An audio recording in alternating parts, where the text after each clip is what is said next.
Nabi kata satu hari manusia dia akan tahu nilai sebuah masjid ataupun nilai saf pertama orang yang dapat datang ke masjid, dan nilai apa yang ada pada azan yang dilaungkan sehari 5 kali di masjid.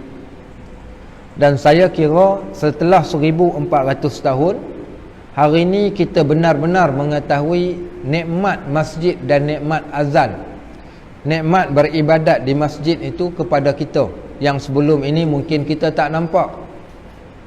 Hadis daripada Abu Hurairah radhiyallahu an. Abu Hurairah cerita, dia kata satu hari Nabi SAW ni sebut dekat kami. Apa kata Nabi? Lau ya'lamun nas, kalau manusia itu mengetahui ma fin nida, apa yang ada pada azan, wa ma fis saffil awal, dan apa yang ada pada saf yang pertama, summa lam yajidu illa istahamu, kemudian mereka tak boleh nak dengar azan ataupun tak boleh nak duduk saf pertama, maksudnya tak boleh datang ke masjid, tak boleh nak duduk saf pertama, tak boleh masuk dalam masjid, melainkan dengan cara illastahamu, dengan cara undi sahaja. Lastahamu fih, nescaya kalian akan sanggup undi untuk nak duduk dalam masjid. Apa berlaku dalam tempoh 1 bulan ini? Setelah keluarnya SOP ataupun arahan daripada MKN, keluar arahan daripada Majlis Agama Islam Negeri, siapa yang nak datang ke masjid, yang pertama berapa orang boleh datang? 5 orang sahaja di kalangan pegawai syarak. Bila 5 orang saja boleh datang, orang yang jadi pegawai syarak dia akan rasa untung dia sebab dia boleh datang. Masuk hari Jumaat, bila dah sampai hari Jumaat, siapa yang nak datang ke masjid, dia kena ambil nombor. Ambil nombor bukan sebarangan orang dapat, diundi mereka untuk dapat nombor tu. Diberikan hak, minggu ni taman sekian-sekian, taman A, minggu depan taman B, minggu sekali lagi taman C. Ada orang mempertikaikan, pasal apa dia 2 kali? Iyalah dia 2 kali lah, dia pengurusi masjid. Siapa nak uruskan masjid kalau dia tak datang? Oh betul juga. Maknanya kita marah, kenapa pula dia ni sampai tengok minggu lepas dia dapat, minggu ni dapat lagi, sampai orang bergaduh sebab nak dapat nombor nak masuk masjid. Yang itulah yang Nabi sebut. Nabi kata kalau kamu tahu apa yang ada pada azan dan apa yang ada pada saf yang pertama, dan kamu tak dapat melainkan hanya dengan cara undi, kamu sanggup untuk undi semata-mata kerana nak dengar azan dan nak masuk kat dalam masjid tu tadi. Hari ini telah pun berlaku apa yang Nabi SAW kata. Hari Jumaat juga Nabi sambung lagi dalam hadis yang sama, hadis yang sahih. Apa kata Nabi SAW? Lau ya'lamun nas, kalaulah manusia tahu ma fit tahjir, apa yang ada pada panas. Tuan-tuan datang solat Jumaat, panas ke tak panas? Panas. Saya sebut ni di Masjid Airport sebab ada orang tak bagi datang, dia nak datang juga. Kita hadkan satu masjid 45 orang, 50 orang pada peringkat permulaan. Kemudian datang, ataupun kita buatkan tempat tadi, bila kita bahagikan, maka ngam-ngam katakan 100 orang boleh masuk masjid ni. Dia datang, dia tengok tak ada tempat. Kemudian apa berlaku waktu tu? Yang ada ke atas tar saja di tengah panas, nak semayang tak nak semayang. Pada waktu tersebut ada orang dia tunggu, dia solat tengah panas. Di Masjid Airport ni orang letakkan kain sejadah, kadang duduk kat atas simen, atas kepala ni matahari tengah duduk panas, dia sanggup duduk. So Nabi kata kalau kamu tahu apa yang ada pada waktu tengah panas terik, kalau kamu tahu apa yang ada pada waktu tersebut, lastabaqu ilaih, kamu sanggup berlumba nak duduk kat tengah panas tu tadi. Maknanya susahnya sampai ke satu tahap nak solat kena duduk tengah panas. At-tahjir ni dalam bahasa Arab iaitu orang yang pergi solat, dia kena jalan ke atas padang pasir yang panas. Dia kena jalan ke atas batu-batu, bila kena pancaran matahari, batu tu jadi panas. Maka apa nak buat? Bila dia berjalan, dia kena jalan cepat. Sebab takut kaki dia tu panas. Dan begitulah yang berlaku hari ni. Ada orang yang terpaksa solat dekat atas tangga, dekat tepi jalan, dekat atas tar. Pasal nak solat jemaah. Baru kita tahu apakah erti nilai ibadat pada kita. Kalau tak jadi PKP, kita tak nampak benda ni. Tapi bila dah jadi, baru kita nampak satu Allah tunjuk. Inilah nilai dia, nilai masjid kepada kita. Tahun lepas, sebelum PKP, tahun lepas lah, awal tahun kalau tak salah saya, ada satu wakil orang daripada Uyghur. Saya pun tak tahu macam mana nak sebut dia. Saya kira sebutan saya tu betul dah kot. Uyghur ke? Satu etnik Cina, yang mana mereka dikatakan mereka satu etnik, satu negara yang kecil, satu tempat yang kecil di bawah jajahan kerajaan China. Mereka ni dizalimi kerana mereka Islam. Pelbagai dakwaan, gambaran yang kita tengok dekat media masa, bagaimana mereka telah dizalimi. Di antara kezaliman yang dikenakan ke atas mereka, mereka dilarang untuk pergi ke masjid. Bahkan masjidnya bukan sekadar satu, bukan dua, bukan 10, ratusan dan ribuan masjid telah dirobohkan. Kemudian dia tinggalkan hanya beberapa masjid saja yang dibiarkan tinggal. Dan bila mana orang ramai, orang Islam nak solat, diletakkan syarat. Apa dia syarat dia? Syarat yang pertama, berusia 18 tahun ke atas. Baik, kanak-kanak tidak boleh lagi datang ke masjid. Perasan tak hari ni kita kanak-kanak tak boleh datang ke masjid sebab PKP, sebab SOP, budak-budak tak boleh bawa ke masjid. Waktu tu baru kita nampak, alamak, tak boleh bawa budak lah pula ke masjid. Kita tahu nilai masjid waktu tu. Kemudian dia kata siapa nak datang ke masjid, dia kena pergi register nama dia, dia ambil satu kad. Ni berlaku di China, berlaku tak lagi kat kita hari ni, dah pun berlaku benda tu. Kena ambil ni satu kad. Kad ni pula kad izin untuk kita datang ke masjid. Itulah undian. Dan akhirnya kita pun dapatkan kad tu, maka dia boleh datang. Kemudian bila dia datang, dia tak boleh buat yang lain, hanya melainkan solat saja. Selesai solat, keluar daripada masjid. Tak boleh duduk baca Quran, tak boleh zikir, tak boleh doa, tak boleh ucapan apa-apa pun. Berlaku tak hari ni? Berlaku juga. Yang berlaku dekat Uyghur tu berlaku juga dekat kita. Bukan kita nak marah pada SOP yang dibuat, tapi nak ceritakan, nak relatekan dengan hadis ni, benda ni akan berlaku di akhir zaman. Dan memang dah pun berlaku pun. Berlaku bagaimana kita lihat. Di sana akhirnya dia datang ke Malaysia, dia datang ke Melaka. Saya diminta untuk menjadi penterjemah. Kebetulan dia ni, kalau dia cakap Cina, semua orang tak faham.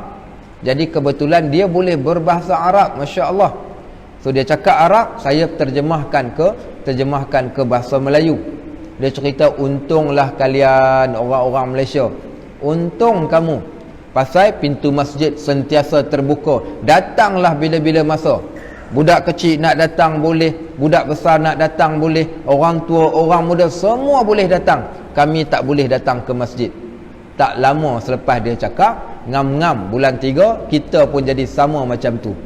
Cuma bezanya kita tidak dizalimi. Cuma Allah nak buka minda kita supaya kita dapat lihat dan dapat rasa apa peranan masjid dalam kehidupan kita hari ni. Baru kita tahu. Dulu bukan main lagi, kita tarik ni suruh duduk masuk dalam saf, mainlah duduk kat saf yang pertama, tak nak datang. Panggil datang untuk duduk saf pertama, tak nak datang. Kita suruh rapatkan saf, tak nak datang. Hari ni baru kita tahu rupa-rupanya solat dalam keadaan tak rapat ni tak seronok. Solat dalam keadaan tak rapat ni tak seronok. Barulah jumpa hadis apa Nabi SAW kata, ataupun kalian akan dicerai-beraikan hati-hati kalian. Sama ada kalian masukkan, samakan saf, betulkan saf, ataupun Allah akan mencerai-beraikan hati-hati kalian. Tuan-tuan tahu tak kesan daripada orang yang tak duduk dalam saf? Tahu tak kesan bila mana orang solat, dia tak jaga saf dia ni bagi duduk dalam keadaan elok, maka kesan dia, Allah, Nabi SAW sebut, Allah akan mencerai-beraikan hati mereka. Sebab tu bila ada orang tanya, macam mana cara kita nak bagi orang Islam di Malaysia ni bersatu, maka jawapan kita simple saja. Mana mungkin kita akan bersatu selagi mana di dalam solat kita tak boleh bersatu. Nak cerita tentang kepentingan saf tadi, baru kita tahu betapa pentingnya duduk solat dalam keadaan rapat-rapat. Baik, sebelum ni kita duk cerita berkaitan tentang kepentingan salam. Bab bagi salam, bertemu orang Islam, kita senyum, kita salam dengan dia, kita bertanya khabar. Tiba-tiba sampai ke satu tahap kita tak boleh buat satu sunnah yang kecil. Apa dia? Sunnah memberi salam ataupun sunnah bersalaman di antara kita satu sama lain. Sekarang jumpa, apa kita buat? Ada hak jenis dia ikut cara Nazi. Apa dia buat? Dia tunjuk penumbuk. Kita ingat dia nak tumbuk kita. Rupa-rupanya dia nak salam dengan cara penumbuk. Saya pun tak tahu siapa yang mempelopori salam penumbuk ni. Ada satu jenis salam. Dulu-dulu ada salam satu Malaysia, tak apalah satu hal. Sekarang dah datang satu salam yang baru, salam satu penumbuk. Tahu salam satu penumbuk macam mana? Dia jumpa kita, tiba-tiba dia tunjuk penumbuk. Kita kata apa hal orang tua ni tunjuk penumbuk? Rupa-rupanya dia nak suruh kita tumbuk sama tumbuk. Oh, itu salam PKP namanya.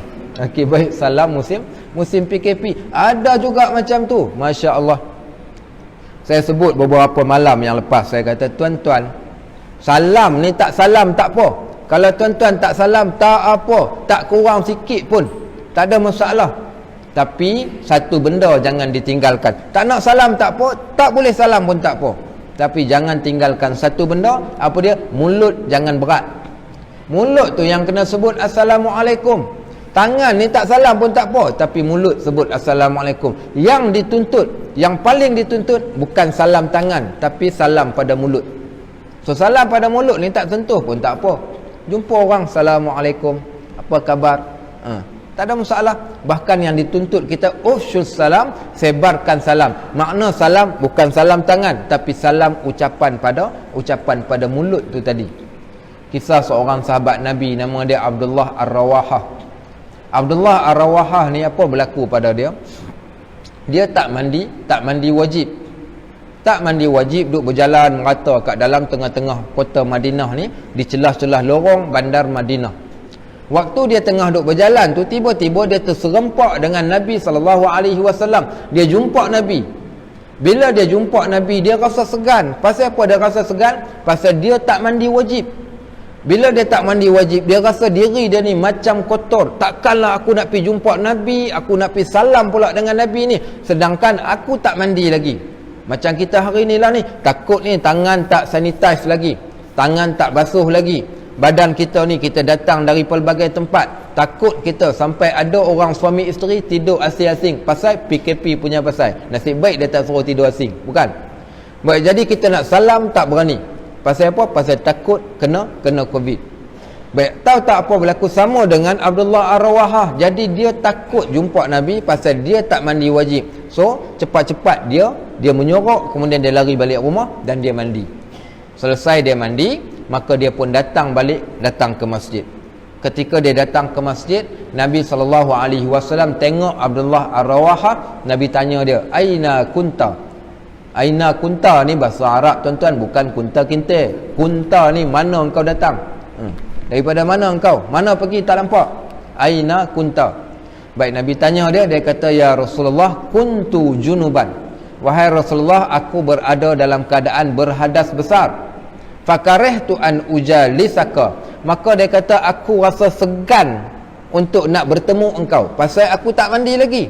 Maka aku segan nak jumpa engkau. Segan pasal apa? Segan dia takut mungkin nanti Nabi SAW akan salam, akan peluk, sedangkan dia tak mandi. Apa kata Nabi SAW? Subhanallah. Subhanallah di sini apa maksudnya? Ish, awak cakap macam tu. Pasal apa cakap macam tu? Innal mu'min la yanjus. Orang beriman tak najis. Orang yang beriman itu mereka adalah tidak ada najis. Laki tak ada najis. So maksudnya apa? Tak ada masalah pun kalau tak mandi. Apa masalahnya? Cuma poinnya tak penting pun tak salam pun tak apa. Tak salam pun tak apa. Kita katakan yang penting mulut kita tadi tu menuturkan, mengucapkan perkataan salam.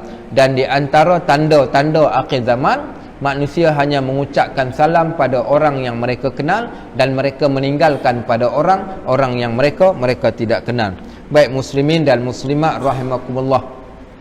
Apa yang kita sebutkan tu tadi supaya bukan saya nak kata nak suruh tuan-tuan langgar SOP, tak. Ikut SOP apa yang diperintahkan oleh pemerintah kita. Kita sebagai rakyat kena taat pada pemimpin.